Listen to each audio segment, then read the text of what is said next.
Each of us has a unique career story to tell. For some, these fly high like rocket launches. For others, they're more like the game of chutes and ladders, with advances and setbacks along the way. Either way, we learn countless lessons from these experiences. And that's what we put into the spotlight here at Career Sessions Career Lessons. Join discussions featuring a variety of guests sharing their stories of ups and downs, as well as the secrets of their success and what drives them to continue moving forward. We break down the tools and resources that will help you establish your dream career and realize your professional goals. Here's your host, J.R. Lowry.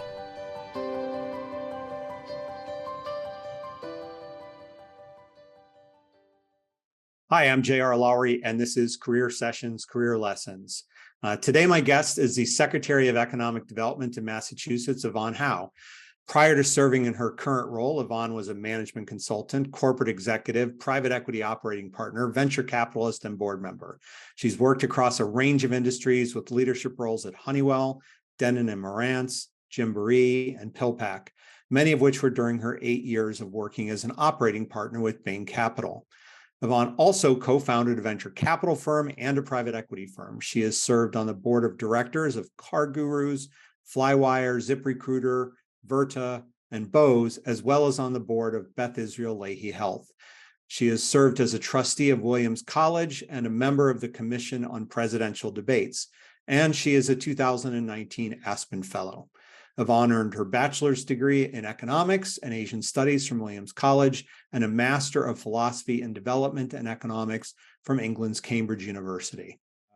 Yvonne, welcome. Thanks for joining me today. Yeah, thanks for having me. Yeah, I'm looking forward to hearing what you've been up to. It's been a long time since we've talked, a much longer time since we worked together at McKinsey. So it's good to reconnect. Let's start with your current work. Give us an overview of the work you're doing as Secretary of Economic Development for the state of Massachusetts. Yeah, no, it's a very unexpected career twist, very much a surprise and an honor and a privilege. So I am the Secretary of Economic Development for the state of Massachusetts. My boss is the governor. I'm a cabinet member, but more importantly, I have responsibility really to make sure that all of our 7 million people who live in Massachusetts have great career opportunities and great career paths and can live great lives in Massachusetts, and also that every company can have a chance to, start here, stay here, expand here, and thrive here, and be world leaders here in Massachusetts. So that's really the goal. And I'm about 6 months and a couple of weeks into the job, and am learning a ton, and also, have a lot of work to do. So we have real work to go after. So very excited to be in this role. You'd had obviously a very successful business career. You were on boards, you co-founded a venture capital firm and a private equity firm. So what was it that prompted the jump into public service? It's actually very random. I had not thought I would have a career in government, and I randomly received a phone call the week before Christmas on my cell phone, and I did not recognize the number, and I picked it up, and the person on the line said, "Hi, it's Maura Healey." And I literally thought it was a robodial fundraising thing. So I kind of said hello, and I was waiting for it to ask me for money. And it said, "No, this is Maura Healey. Is this Yvonne?" And I said, "Yes." So this is clearly not a robodial. And she said, "I got elected last month." And I said, "Yep, I'm aware. Congratulations. I voted for you. I'm very excited for your new administration." And she said, "Yeah, and we're getting inaugurated in early January, trying to build out the team. And I want someone with your kind of business background, and your name has come up from several people that I trust. Would you be interested in talking to us about a potential role?" And the very next day I had lunch with her and the lieutenant governor. And then I got the job offer the first week of January. And then I got sworn in on January 17th. And here I am. So very, very, very random. So you've been at it 6 months, a little more at this point. What's your experience been so far? What's surprised you most about working in government relative to private sector? There are many things that are the same, and then there's some things that are really different. But probably the most funny surprise is that I didn't really expect people to call me secretary all the time. So I am still not used to people calling me Secretary Hao or Madam Secretary or Secretary and addressing me like that. That's really quite odd, and I'm not sure I'll ever get used to that. I also haven't worn suits since the 90s. So McKinsey, I think, went business casual, and then Bain Capital was kind of business casual. And then I was at a startup, which was jeans and sneakers and hoodies. So this has been a return to my very early days of working and wearing suits again.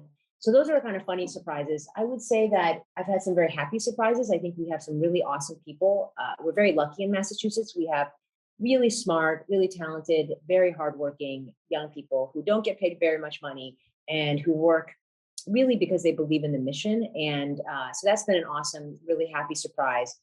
And I do think a lot of the things are similar in that you're trying to figure out what does success look like? Where are we trying to go? What's that vision of, the North Star? And then where are we today? And what are the couple of things that really matter to get us there? And then how do we get a team aligned around that? How do we get the right metrics and the right accountability and the right tracking? And how do we make sure we execute and communicate what we're doing? So those things are all similar. I think one of the other really big differences, though, is that in the private sector, I'm realizing we had the real luxury of having a much simpler governance and decision-making process. You have a board, you have a CEO, but it's a much clearer line and much easier to figure out who owns the decision. And once you make it, it's quick, and then you can kind of go execute, especially in a startup where you're very nimble and you're moving all the time. Here, the decision-making is much more complicated and much more spread out. We have a state legislature, there's a Senate, there's a House. There are many other cabinet agencies, my colleagues, and then the governor, lieutenant governor, and then you have all the other parts of state government, and then you have the federal government, and you have the federal delegation, and then you have all the towns and cities and city councils. And so it's just a much more complicated and diffuse process. And I think the other thing that's different is that in a company, it's very clear you're trying to really increase shareholder value. So that's about growing top line, growing your profit. It's about making sure you understand your cash flow and ultimately growing your valuation or your market cap. So the metrics are pretty clear and again, pretty simple. Here, it's really hard to figure out what are the right metrics. It's probably not one metric. It's probably a set of metrics. So it's not just GDP, although GDP is very important, but it's also things like income inequality, and it's things like people's quality of life and how's that spread out by region or by different types of humans or different types of companies. And so it's just a much more complex set of things to try to figure out how we measure and how to get good data and good tracking to know that you're making progress, So some similarities, some differences, but I'm learning a ton. Well, it's complicated. I can imagine, having never worked in government. You have, as you mentioned, lots of stakeholders, many different types of constituents. It's a multi-dimensional thing that you're solving for, as you were just saying. It's not just GDP or GDP Yep. growth. It's also about a number of other factors as well, and that makes it in many ways a lot more complicated than running a company. Yes, but the real reason I took the job was, I love businesses, but the things that I'm most proud of in business is how we've impacted people's lives, and whether that's through helping our customers or really helping employees, gain success and have great career paths, and working on a team to really accomplish something. In a company, you can do that, and you do have impact, but it's on a very limited scale. It's kind of who your customers are and who your employees are. Here, you have a much broader landscape to play with. So there's 7 million people and it's almost $600 billion of GDP. And so it's the potential for impact is much broader and bigger. The challenge is that it's slower and harder to have that impact. But if you can make a difference, it's across a much bigger scope of folks, So what are some of your priorities? So in Massachusetts, we are very lucky. We're a very well-governed state. We've had Republicans, we've had Democrats, but in general, people are reasonable, and we have had good governance, good balance sheet, all of those things. One of the smart things we have in place is that we have a piece of legislation that's written that once every 4 years, we have to do a formal state economic development plan. So it's basically like a strategy for the state. And so we are in that year right now. So we kicked it off. We have an economic development planning council with a broad variety of folks who are on it. We have done 9 sessions across the state in every different region. Open to the public, and we've had all kinds of folks. Each session has had about 150 people show up, and in Boston we had almost 250 people show up. So we've had a lot of people come and give us their ideas and their input, and then we've done sector-specific meetings with people from each of the different sectors, whether that's small businesses or rural communities or tourism or healthcare and hospitals or financial services or life sciences. And so we've looked at different sectors, and so we're midway through the year and we are deep in the sausage making of putting that plan together. And that Yeah. will be published by the end of the calendar year. And then on the back of that, we need to bring it to life with funding and resources and all that. So that's a big focus for the year. But in the meantime, we're also trying to get a lot of other things done. We're not waiting for the plan. So other important priorities include things like we are actively working on big federal opportunities. So in the US right now, it's a unique moment in time where our federal government is really implementing a concerted national industrial policy. And as part of that, there are a lot of federal monies available for states to compete on for different areas. And so Massachusetts wants to do our part. So we're actively trying to coordinate and make sure we put our best resources forward to help the US on areas like chips and science for semiconductors and defense, or areas like ARPA-H for healthcare, and many other areas. So we are actively working on that. And then the other thing is that there are a lot of other kind of near-term initiatives that we are coordinating on, including things like making sure our workforce pipeline is mapped to our highest growth industries, including things like working with companies to make sure that they're getting the help they need to stay here and expand here, including things like partnering with other cabinet members to help shepherd large projects and get those accelerated. So lots of different other initiatives, things like tourism. We're celebrating our 250th anniversary of the founding of the country, which actually started here in Massachusetts. So getting started on the planning of all that. So there's a lot of other things we're doing in the meantime. And then really it'll culminate with this plan at the end of the year. Interesting. So other than, all those sessions, the planning work you're doing, what are some of the other ways that you spend your time in the role? Well, I would say, this job is, it's interesting. It's, there's a lot of parts of this job that are very externally facing, probably more so than in a company role. So I do spend a lot of time going out to communities and meeting with chambers of commerce and regional economic development teams, going to all kinds of industry association meetings. And really, it's a chance for me to hear directly from communities on what are their issues, what feedback do they have, and then for me to just share with them how we're thinking about things. I do a bunch of things that are public with the press and media, again, for similar reasons. And then I spend a lot of time trying to meet one-on-one with CEOs of small companies and big companies. And then I work with collaborating with my cabinet members and then with my own team to make sure that we're making progress in all of our different programs. So a mix of different things, but probably compared to a private sector job, this is a little more public facing than probably most CEO or CEO or CFO jobs. Which is understandable. I mean, essentially, Yeah. you're trying to attract business and keep business in the state, right? So there's a heavy component. It's a sales type role if you really want to think about it. Yeah, no, and I always say that. So the thing I think that is important for us to always remember, and I say this a lot here within the state, which is that I have no experience in state government, but I have a lot of years in business. And when you're running a business, as you know, JR, you wake up every day and you're maniacally focused on your customers and on your products and your employees and your shareholders and your technology. That's what you should be doing. You don't wake up every day in your job if you're here and say, oh, wait, what am I going to do today to help Massachusetts? Like, how am I going to help the state today? That's not your job as a CEO, and it shouldn't be. Right.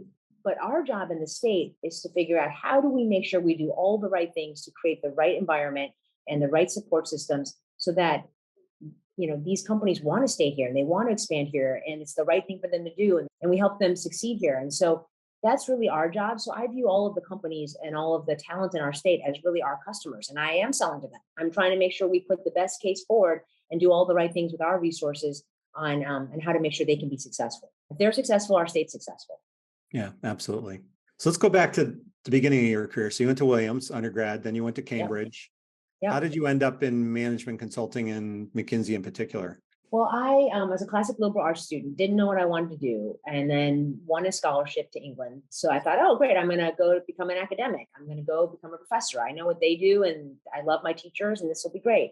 So I went and did my master's degree on this awesome fellowship, and I do love economics, but I realized that being an academic actually is quite lonely and isolating in a lot of ways. And I'm a big team sports person. I was a very short walk-on rower at Williams College, and some of my best memories and so much of what I've learned about life, I've learned through being on a team sport. And so I realized academia is hard. It's very lonely in a lot of ways. And also I learned about myself that I'm pretty impatient. I like to do something and then see the impact. That's kind of Mm. the instant gratification reward. In academia, you do have impact, but it's much more, it's a much longer, you write a paper, you present the paper, maybe someone will do something with the paper. And so it's a much less direct impact. And so I finished my master's, and McKinsey had been recruiting me when I was at Williams and had kept in touch with me when I was at Cambridge. And I thought, you know what, let me just take a break. Before I go back and finish the doctorate, I'll take a break, earn some money, try out this business thing, and then, go back, in a couple years or something. So I tried McKinsey, and then I realized, oh, I actually really love business because it's the ultimate team sport. You're working with people trying to accomplish something bigger than yourself. And it does have the benefit of having this, much more direct correlation and instant impact. We make a decision, we try something out, and then you can see if it works or not. Did sales increase? Did profits increase? Did we get more customers? So you can kind of see the direct line between your work and what's happening in real life. And I think that's very satisfying. You've done a lot of different things, and we'll get to that. But how did McKinsey prepare you for those subsequent roles? I think McKinsey is an amazing education in broad kind of business skills. I don't have an MBA. So I went to get my master's in economics. So I don't have an MBA. And McKinsey, because McKinsey's only product is its people, they invest so much in training and development. So I did a mini MBA course for a month before I even started. And then, as you know, McKinsey does a ton of training even after you start. So we had an orientation and training, then you get training at a year for a week, and then you get training at 2 years. As you become an EM, an engagement manager, and as you become an associate partner and then a partner. And so I learned a ton from the training programs. And then you just learn a ton from being on the job. You get a crash course because you see multiple companies, multiple problems, multiple situations in a very short amount of time, because you're doing this quick, 3 or 6 month studies, and you get exposed to a lot, and you learn a ton on the job because the whole culture of McKinsey is all about feedback. So it's about getting exposure, really pushing yourself. It's a meritocracy, and then getting lots and lots of feedback. So you're constantly, improving. So I learned a ton about business from McKinsey. And the other thing is, it's an incredible network of people. I'm still in touch with all kinds of people from McKinsey, including you. Yeah. And so these relationships that you make there early on, and most people don't stay at McKinsey. So everyone goes knowing that most likely they're going to leave, but the friendships and the relationships you make really last a lifetime in business. So it's been really to me, a huge gift that I started my career there. I just was asked to give a talk at the McKinsey Values Day here in Boston, which was crazy because when I was at McKinsey, I think the whole firm was a couple thousand people, the entire global firm. And now the Boston office by itself, I think, is like 1,300 or 1,400 people, just the Boston office. They were asking me about some of the things that stuck with me. And I say, not a week goes by that I don't refer to something from McKinsey, whether that's obligation to dissent. Or yesterday, I said in a meeting that I wanted to see if this framework we're using was MISI, like mutually exclusive, collectively exhaustive. The things that get beaten into your brain at McKinsey stay with you, like some of the basic concepts and frameworks. It's very funny. Yeah, it's very true. I haven't used the expression MISI in a long time because nobody knows what it is typically, but other than the consultants. But yeah, there are a lot of those things, as you say, that were definitely beat into our heads as we were coming up through the ranks. So yeah, for sure. I know you went to Honeywell. How did that all come to be? Well, I think for me, I got promoted to be an engagement manager and loved it, and really felt like it was so much fun to be running a team and in the action of trying to solve the problem and work with the clients and make things happen.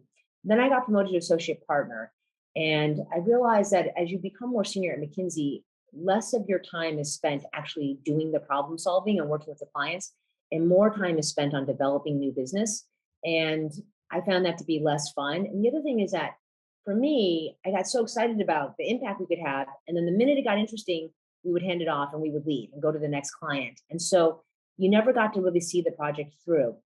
The other thing on the personal front is that, as you know, at McKinsey, we traveled every single week. And I was getting married, and my then fiance and I were trying to figure out how we're going to have a lifestyle where I'm gone Monday through Thursday every week. Is that really the kind of married life we want to have?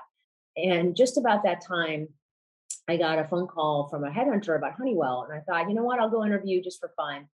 And ended up interviewing with the CEO of all of Honeywell. I was 27 years old, and the CEO was running this, 30-some billion-dollar company. And he had been a very senior executive at General Electric. Right. And he pitched me on a opportunity to say, if you come to join me at Honeywell, you're going to be working with me and the senior team.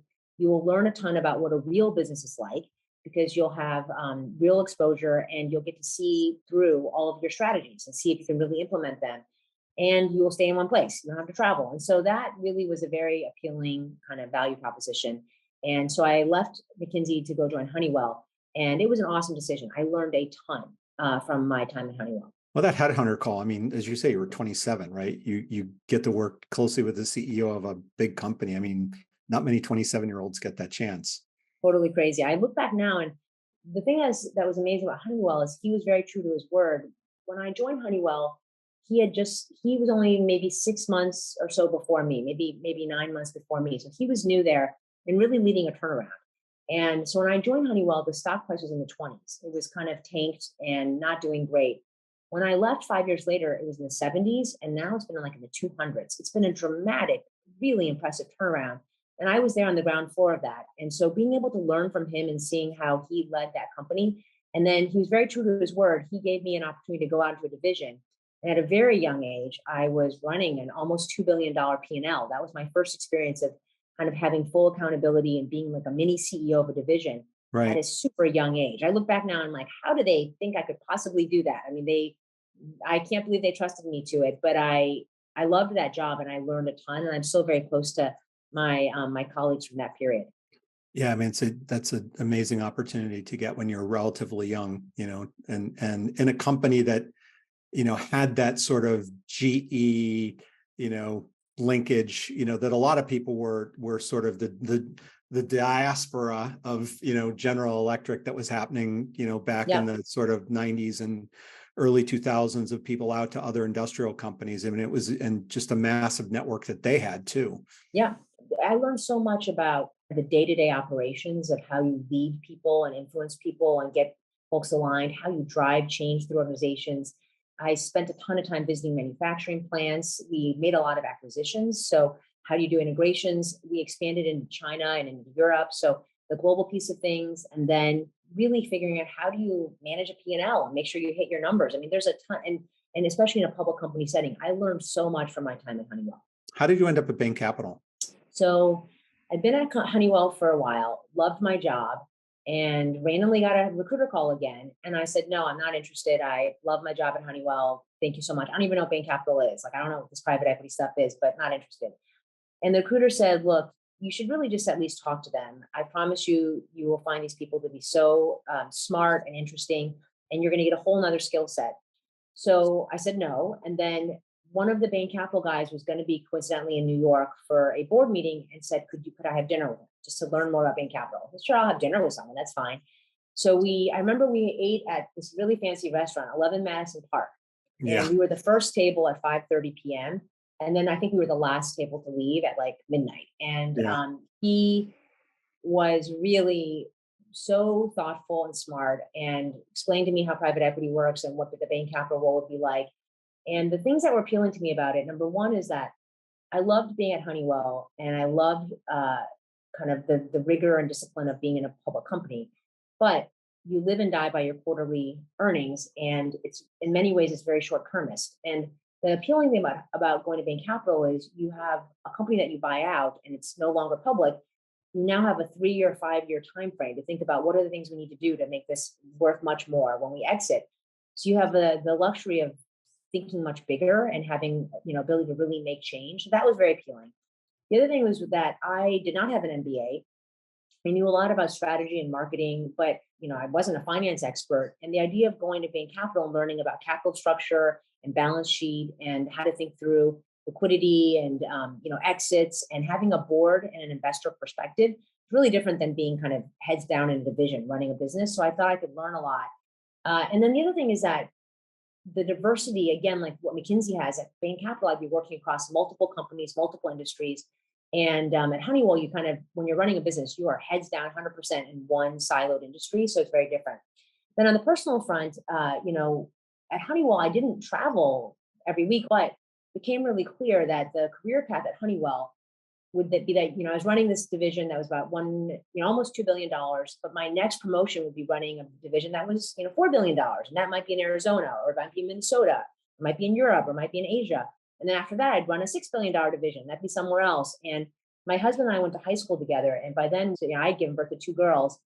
And the idea of moving every couple of years, I looked at the people ahead of me at Honeywell. Very few of them had working spouses, and they did move around a lot. And we wanted to make sure we both had careers and that we could have a stable family life.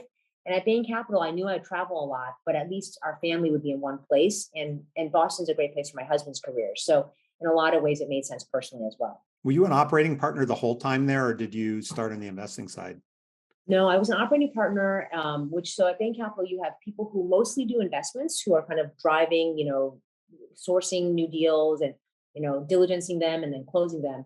And then you have folks who are more on the operating side, which is, involved in the diligence a lot of times, but then really responsible for the companies once you close a deal. And the two work hand in hand.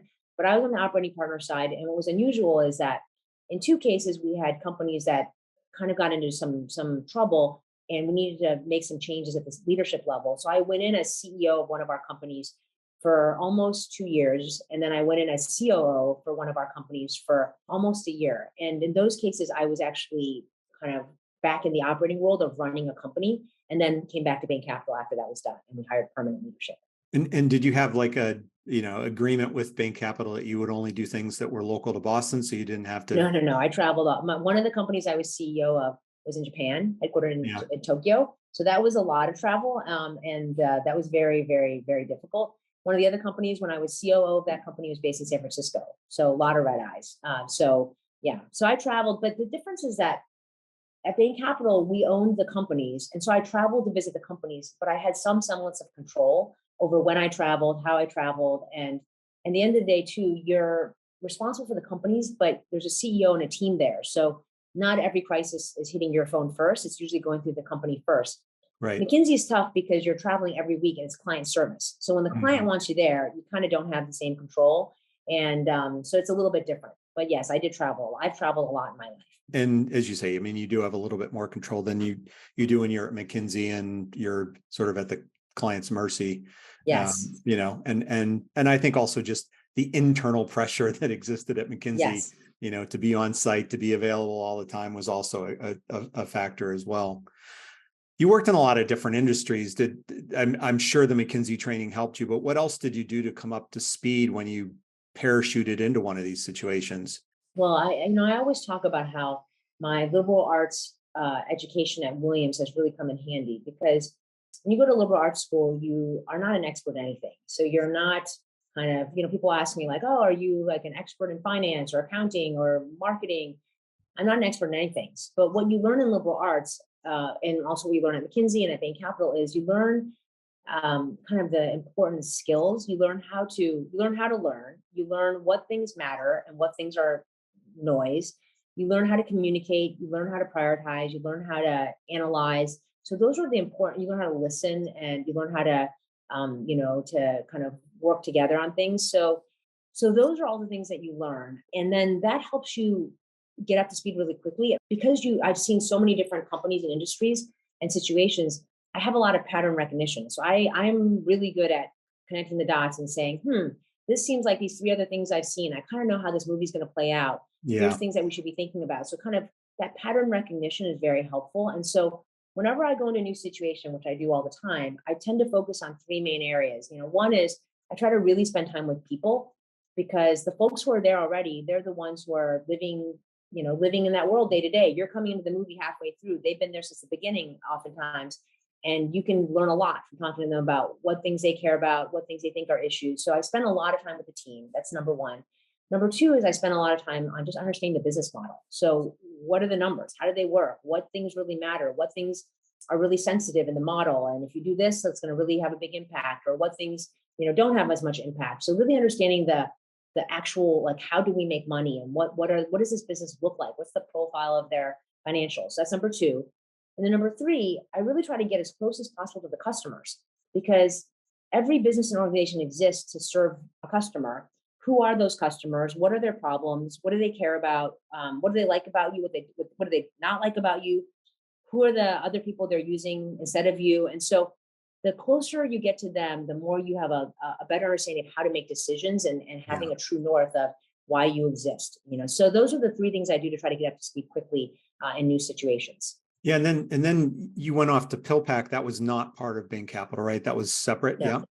So I've been at Bain Capital for a long time, like 8.5 years, and it's an incredible place. I learned so much, and again, talk about network. I am still such close friends and very much in touch with so many people from Bain Capital, including yesterday. I was on a panel with the current head of Bain Capital. It's an incredible place. I learned a lot, but I've been there for a long time, and I kind of started to think about, I kind of hit midlife. My mother-in-law had been diagnosed with Alzheimer's, which was very difficult, and we were dealing with all her medications. And you start to wonder, like, gosh, like if I stay here, this is an amazing place, and I'm learning so much. I'm so lucky to be there. But should I be thinking bigger about the impact I want to have? And then a friend introduced me to PillPack, to the CEO, this tiny little startup that no one ever heard of.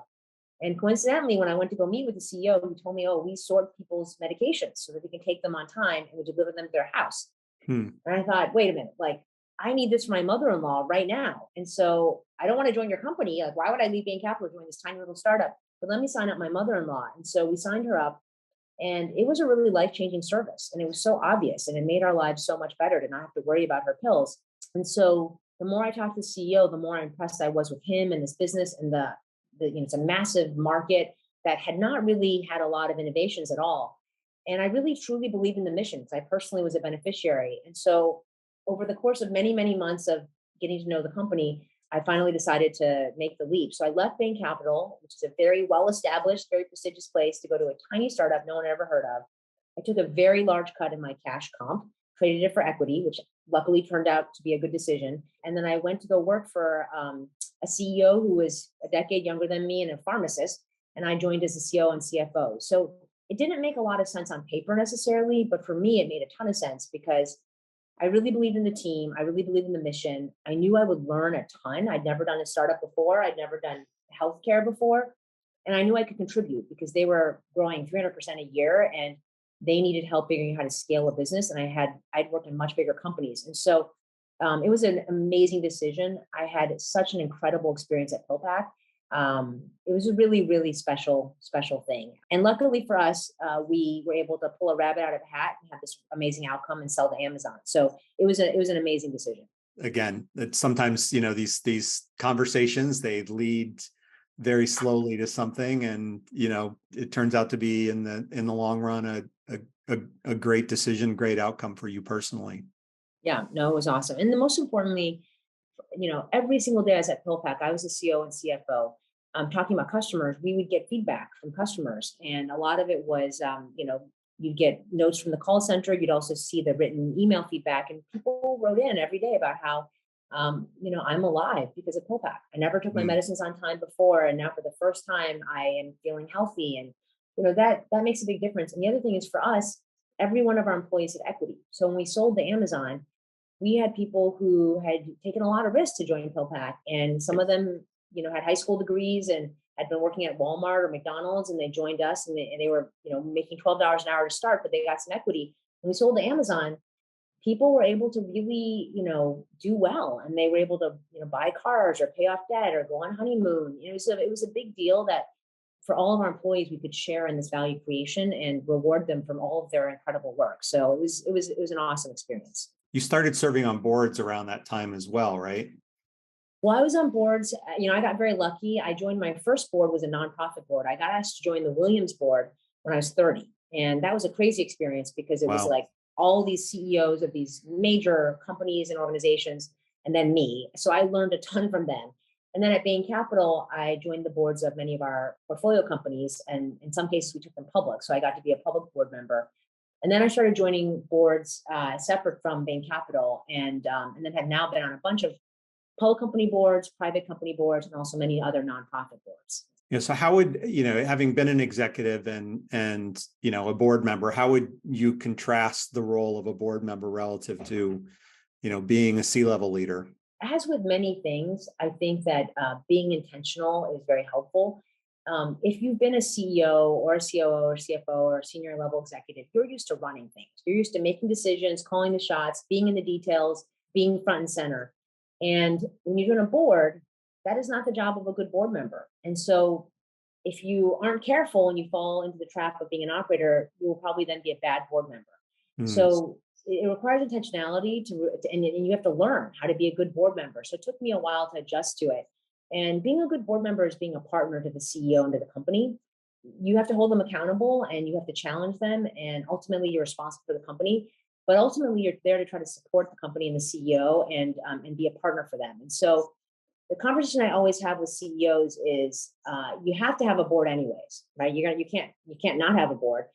And I find if you're a CEO, you're usually a pretty ambitious person, and you're always going to be trying to have the best customers, the best product, the best employees. Why would you settle for a mediocre board? So if you have to have one anyways, why not make it awesome? And again, to make something awesome requires work and intentionality. And so thinking through really how you get the most out of your board is important. And as a board member, if you're joining a board just to make money, you shouldn't be on a board. Like, you should be joining a board because you want to really contribute and be helpful. And so thinking through as a board member, what does this company need and how can I best work with them in a way that's supportive and helpful? That takes real work. So, but it's very rewarding. I've really loved being on boards and getting to partner with so many different CEOs and also with fellow board colleagues. It's a really rewarding, it's another version of a team sport. How did it round out your skill set? I think you just get a totally different perspective. So when you're a board member, you start to realize you're coming in once every couple months. You're not in the day to day. You can pull up from all the minutia and all the daily crisis, kind of firefighting, and really start to see the forest for the trees of what things really matter. That's an incredibly helpful perspective to have when you're an operator, to kind of be able to pull back and say, okay, put aside all the craziness. What are the things that really matter for this company that we should be focused on? And oftentimes are the things that are the most important, but not the most urgent. So having that perspective is hugely helpful. The other thing is, as a board member, and especially if you serve on multiple boards, you get a lot of different perspectives on how different companies do things. And you start to, again, just see patterns and best practices that are super helpful. Like if you're only ever in one company, you never realize, oh, wait, why don't we do our talent assessment like that? Or how do we think about, doing our budgeting process? Or how do we, so many of these things are transferable. And Right. Once you have more data points, you can start to see what things really work and don't work. Yeah, it's very true. So you've been a leader, you've been a board member, you've been a venture capitalist, a private equity operating partner. You've seen leadership from a lot of different dimensions. What's your definition of leadership? I think less about leadership and I think more about team. And my job as a leader, I always say to people is that, I do some emails, I sit in meetings, I go to board things, whatever, but I'm not the one who's doing the hardest work every day. The people who are the most important in any organization or any business are the ones who are on the front line serving the customers every day. So at PillPack, those were our pharmacists, our technicians, our fulfillment center people, everybody, kind of on the front lines of making the business happen. And so I would say to them, like, you're my customer. So my job as COO or CFO, or now here as Secretary of Economic Development, my job is to support you to make sure you do your jobs well and that you can be successful. And so, so it's really a servant leadership model. And it's around how do we make sure everyone feels empowered, everyone feels, recognized and valued and rewarded. Everybody understands where the business is at and the context and how they fit into it and what our goals are. How do you make sure everyone feels like they're part of something that's really worthwhile and that's bigger than themselves? That's really, going to make a difference in the world. And how do you make people excited to be part of that, right? So that's really the job of a leader. And at the end of the day, I always say the CEO job is, it sounds simple and it is simple, but then doing it is really hard, which is, just like I said in the beginning, how do you figure out where we want to go? How do you figure out where we are now? And what are the couple of things that are going to help get us there? So how do we, kind of decide on that vision and that path? And then how do we make sure we get the right people to go execute on that and have ownership? And then how do we make sure we communicate and get alignment around metrics and then execute? And so sounds really simple, but the actual doing of that is much harder, of course, right? Of course. You've described servant leadership and talked about team at multiple points in the conversation. What have you done to create high performance teams? Oh, this is all I focus on really, because I've realized now over many different situations that the best way to be successful and also the most fun is to have people around you who are awesome and talented and smarter than me and who are diverse. You want people who are different from, yourself. And having a more diverse team requires, again, intentionality. It doesn't happen on its own. You kind of left to your own devices, you kind of get people who are just like you. But if you really work to get diverse perspectives, it is much harder. You have more miscommunications and more misunderstandings, but it's way more productive to have different ideas and different opinions, and you get better outcomes when you're challenged. And then also it's way more fun. I find I learn so much more, and I just enjoy it so much more. And so getting great teams together, that's the magic. If you have a great senior team working together well, then everything cascades from that. And the best teams are the ones that, everyone brings something to the table. You all know what your skills are, and you all know where you need help. And really, you trust each other, and you disagree, and you can fight, but then you get aligned, and you're having fun together. You want to see each other win. I always say it's like when you can pass the ball, without even looking. You know that Right. person's going to get the ball. Right. It's an incredible. And as a rower, you can have all the best rowers in the world, but if you're not rowing in the same direction at the same time, it's very painful in a boat. You're like hitting each other. The boat's not moving. You could have less good players individually, but if you're rowers individually, but if you're in the boat rowing at the same time and the same speed, the boat just flies and it feels effortless, and you're moving so fast. And that's what you aspire for in a team, Yeah. And that's a huge part of my job, is figuring out how to create that team and having the right people in the right places working together in the right way. That's where the magic happens. Yeah, absolutely. When you look back on your career, what are the strengths that you've drawn on again and again? I am a very deeply curious person. So that's helpful because I'm always trying to learn and improve. And I try really hard to not think I know the answer, because most of the time I don't know the answer, because most of the time I'm in a new situation. So Yeah. I think curiosity is very helpful, and just asking questions and being open to learning. I do love being on teams and really figuring out how we can work together well. I am a continuous improvement machine, so I always want feedback all the time and direct. And almost every meeting I have, at the end of the meeting, I always say to people, what can I do better? What can I do different? What feedback do you have for me of how I can help you? And so I'm always taking notes, and every day is a new day to try to be a slightly better version of myself today than I was yesterday. And there's always work to do. So I just like everybody else, I'm a deeply flawed human. There's some things I do well, but there's lots of things I want to get better at. And so Yeah. that's, I think, part of the fun in the journey. What are the things that you've worked on developing? So many. I am a very impatient person. I love to see things happen. And so learning how to be more patient is not easy for me. So that's something I'm always working on. Maybe broaden my style a little bit. Like I'm kind of let's move quickly, think big. And then there's people who want to be much more methodical, and sometimes we need that. And so just thinking through, all the different ways that I can round myself out more and kind of have a broader skill set. So there's lots and lots of things. What do you do to recharge your batteries? I really believe in this concept of the corporate athlete. So if you're going to be an Olympian, again, it requires intentionality. You don't just wake up and become an Olympian. You have natural skills and natural kind of assets, but you want to be intentional. And so I have a whole system. So actually, this is probably one of my biggest strengths. I really reflect a lot on, when do I feel good? When do I not feel good? What gives me energy? What sucks my will to live? I'm always kind of reflecting and trying to learn more about myself and about the world. And so, I train. So this job I'm in now requires a ton of energy and stamina. So I always try to sleep 7 hours a night. I know for myself, there's a Maslow's hierarchy. If I don't sleep enough, then I am going to be really grumpy and short and unpleasant and not my best self. I always try to exercise every day, especially in this job, because I'm physically out and about and meeting people all the time, and I need to keep my energy up. And so I exercise almost every morning, even if it's a short amount of exercise. And it also, and mentally, just helps me to not think about work and to clean my brain a little bit, to focus on something else. And then I also try to just have time with family and friends, and have time by myself reading. So all of those things are really important to have a system of how, you kind of, I think a lot about oscillating. You train super hard, but then you have a rest day. And so having this oscillation where we work really hard and we have a crazy week, everybody should take the weekend off and just mellow out, recover, rest, recharge, and come back Monday, ready to go at it again. But you can't go 100% every day. No Olympian does that, because you're going to burn out. You're going to get an injury. So thinking through your system is really important. Yeah, definitely. Last question. If you could give your younger self a piece of advice, in terms of careers, how to manage the world of work, what would it be?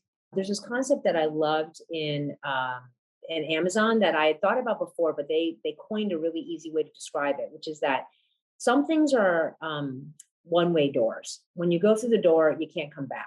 So there are those decisions. Those are very big life decisions, and you need to really spend time because the stakes are very high. But actually, the vast majority of decisions are two-way doors. You go through the door, you don't like it, you can come right back. And so I think the mistake I made as a younger person is, amongst many other mistakes, is that when you're leaving McKinsey or leaving Honeywell or leaving Bain Capital, you think of every like career decision as like, oh my God, the world's going to end. If I make the wrong decision, I will never get another job again. And you realize once you get older and you see how big the world is, most career decisions are two-way doors. If you leave McKinsey and you go to Honeywell and for some reason it sucked, I'll probably just go back to McKinsey, or I can go back and get another job. And if I left Honeywell to go to Bain Capital and it sucked, if I go back to Honeywell, I can go back and get another job. And so most career decisions, I think, are two-way doors. And I stressed way too much over them as one-way doors. The only things I think in life that are really one-way doors are things that are really irreversible. And those are the only real, I don't have any real work regrets, but I have like personal regrets. Like I should have spent more time with my dad before he passed away. I should have spent more time with my grandmother before, both my grandmothers before they passed away. And so those are one-way doors that you can't get back. And those are things I wish I'd spent more time on. Absolutely. Well, thank you for doing this. I was thinking as we've been talking, in a way, since you and I first met each other, you've kind of come full circle because we worked on the spin out of Skyworks, which is up in Auburn. Every time I pass, when I'm back in Massachusetts and pass Skyworks, I think about our project. So you are contributing to the economic development of the state even back then. A million years ago. I love it. I totally forgot that. That's so funny. Yeah, that's so true. I love it. Well, I'm excited for your this project, and hopefully it helps other folks as they think about their careers. But looking forward to staying in touch on all of this. Yeah, absolutely. I'm trying to do a better job of staying in touch with people than I have over the last, however many years. But you know where to find me. I know where to find you, which is all good. So all right. Thank you so much, Sarah. Yeah. We'll chat more soon. Thanks. All Bye. Right. Take care. It was great having Yvonne on the show today, and I appreciate her time. It's interesting to hear about her current work in public service for the state of Massachusetts, as well as her broader career journey, which has had many stops and twists and turns along the way, and her thoughts on leadership as well. So thank you again to Yvonne, and have a good day. Thank you for listening to Career Sessions, Career Lessons. We hope the nuggets of wisdom shared today help guide your path to the successful career of your dreams. This podcast series is part of Pathwise.io, which is here to help you live the career you want. We provide a comprehensive mix of career and professional development events, insights, tools, and exercises backed by a group of leading coaches and other career management experts. If you aspire to something more or just something different in your career, join us at Pathwise.io. You can find us on LinkedIn, Facebook, and Twitter. See you again on the next episode.